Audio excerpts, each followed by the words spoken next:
Guys, Norona up here, and it's February, beginning of February, and we're up at Grizzly Lodge. Got some beautiful snow and absolutely beautiful weather.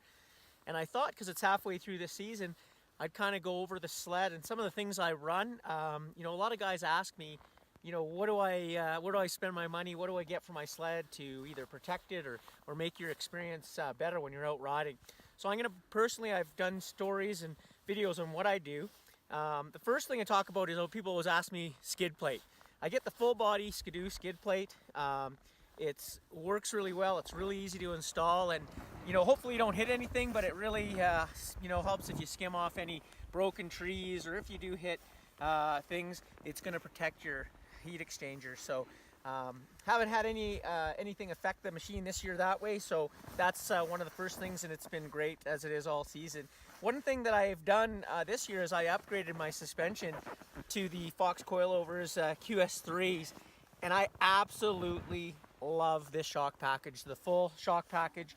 The calibration on it for the 175 is amazing. I thought it would be too stiff for me, but I'm not a heavy guy, but it's dialed, and especially down in one in the deep powder, it is magic. And of course, it's also really simple because you got 1, 2, or 3 levels of stiffness in the suspension, and you also have a rear lockout, so you can lock out your rear shock, which is really cool if you're climbing lots of hard stuff. Can't say enough good things about it. I also like the e-vols for someone who likes to play a little bit more and add air, take out air for different situations. If you like to tinker, those are the shocks to get. I like simplicity, and even though I love those shocks and they were really easy to set up, this is simplicity, and through the bumps, and if you like to hit things hard, the suspension, I can't say enough good things about how well that Fox suspension works. Moving up here, I use a 4.7 riser. It just works me. Again, you want your hands to be straight with a slight bend, and that way you have your best control. You're using your body. You're not using your arms like that, which the weaker muscles of your arms aren't going to help you as much as your body is. I also use the TKI kill switch, as you can see. Can't shut this off, and it's simple, 2 fingers to pull up.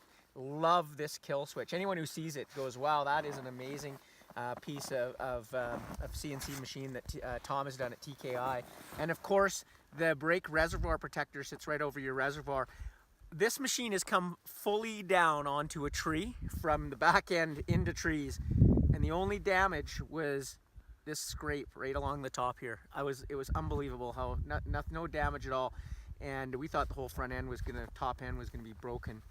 And this stuff is strong, and for the price, it's so simple, and I will never not run one of these. I also run the TKI brake lever, 1 finger braking, very similar to your mountain bike, and such an easy to do. And because I'm a smaller guy, these things really make a difference when you're reaching across your machine. As we move around the side here, of course, I've got the Carl Kuster 47C.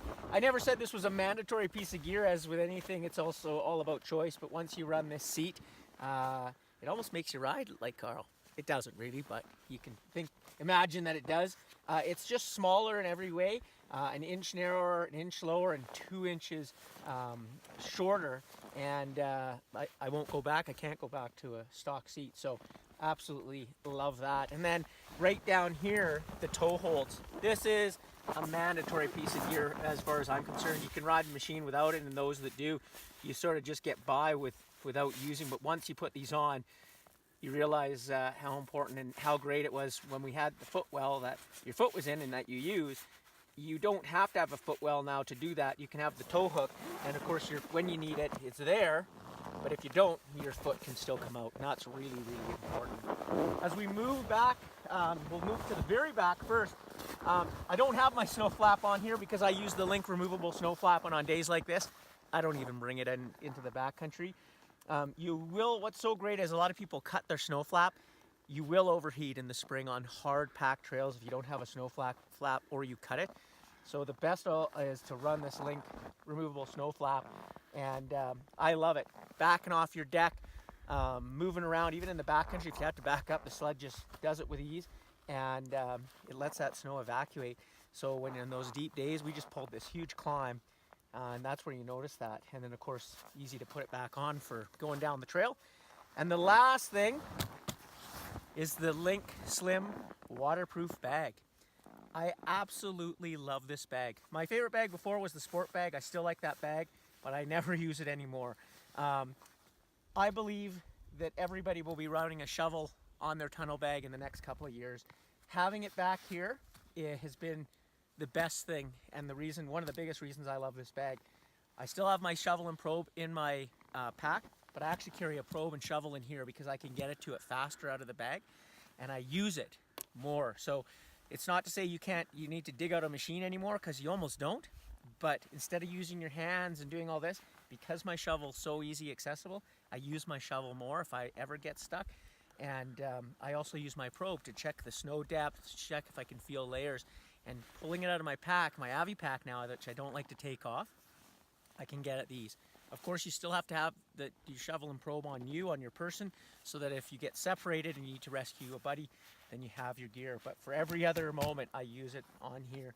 And I absolutely love the slim waterproof bag.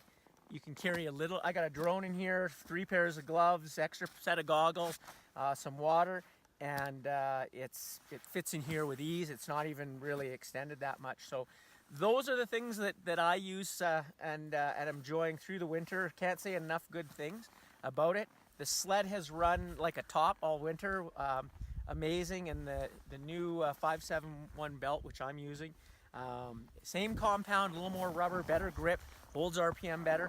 And we have literally seen no dealers have them returned, any riders return them from damage from them breaking. So very good thumbs up to the engineers and guys working on that, and it's just going to get better. Stay tuned for 2020.